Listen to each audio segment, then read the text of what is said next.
People are wondering why criminals in the Trump regime haven't been charged with crimes against humanity or war crimes.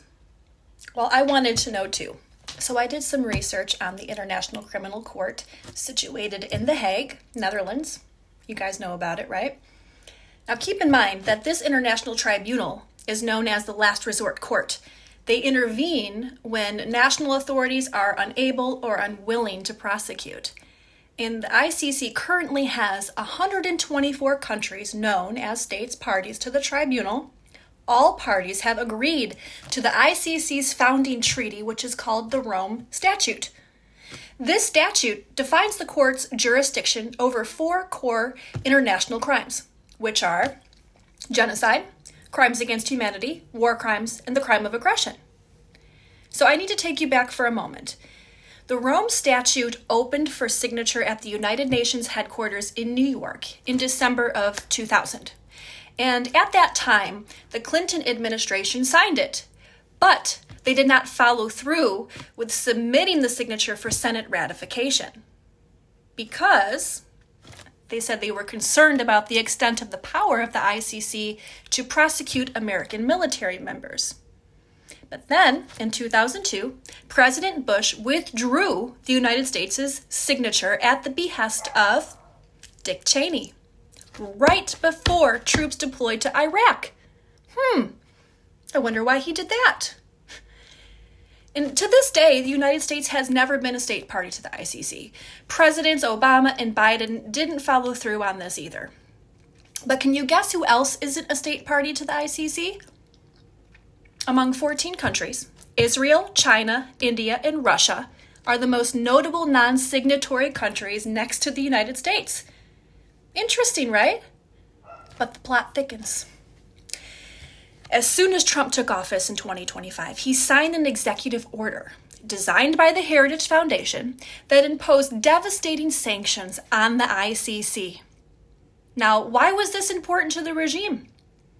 Well, because in November of 2024, right before Trump was in office, the ICC issued an arrest warrant for Israeli Prime Minister Benjamin Netanyahu and his former defense minister for committing war crimes, genocide, crimes against humanity.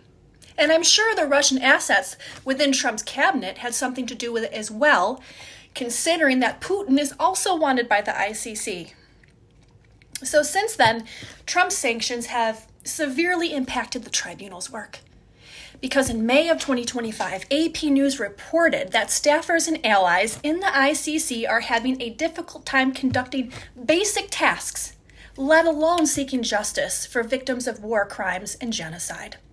The chief prosecutor had his bank accounts frozen, and he lost access to his emails, all while the sanctions placed visa restrictions and financial penalties on people who help investigate U.S. citizens and U.S. allies. And because the United States is not a signatory member of the Rome Statute, that means that the International Criminal Court has no jurisdiction over the United States.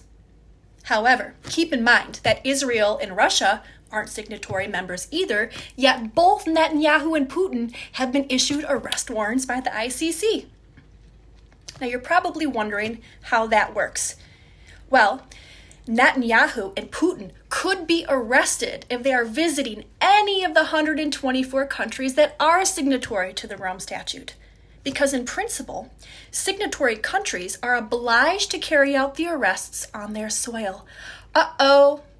Venezuela is a signatory country. So the ICC could still pursue charges against the Trump regime, and the regime is well aware of this. That's why they are seeking to incapacitate the ICC by threatening the tribunal with more sanctions if they do not amend the Rome Statute to carve out an exemption for Trump and his top officials, ensuring that they are never prosecuted by the court for potential war crimes. This is happening as Hegseth ordered illegal strikes murdering fishermen off the coast of Venezuela.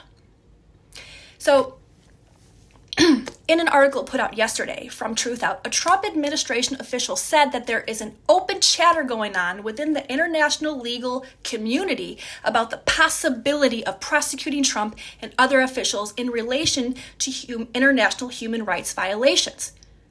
Then in an article from the Eastern Herald, they shared that legal experts suggest that the ICC could assert jurisdiction over the strikes if they constitute crimes against humanity or war crimes. So the U.S.'s non-participation in the ICC does complicate proceedings, but it doesn't mean that individual military and civilian officials won't still face legal jeopardy in countries that recognize the universal jurisdiction for grave international law violations. Trump officials are squirming and clutching at straws.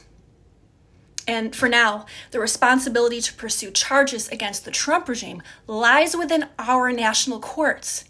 But the United Nations High Commissioner for Human Rights and the Human Rights Watch organization, international legal experts, our own House and Senate, including Republicans, and former U.S. military and intelligence officials are pursuing what they believe are extrajudicial killings ordered by Defense Secretary Pete Hegseth. Also keep in mind that just yesterday, Denmark's intelligence service named the U.S. as a potential security threat because of the Trump regime's willingness to use economic and military coercion and pressure to enforce its will, even against allies. Wow. So here we are. There's investigations happening in real time, so proceedings will likely happen next. Please share this with others so that they understand how the process works with the ICC. The more educated we are, the better prepared we will be to have conversations that make a difference and help us to strategize in our fight. Impeach, convict, remove, imprison.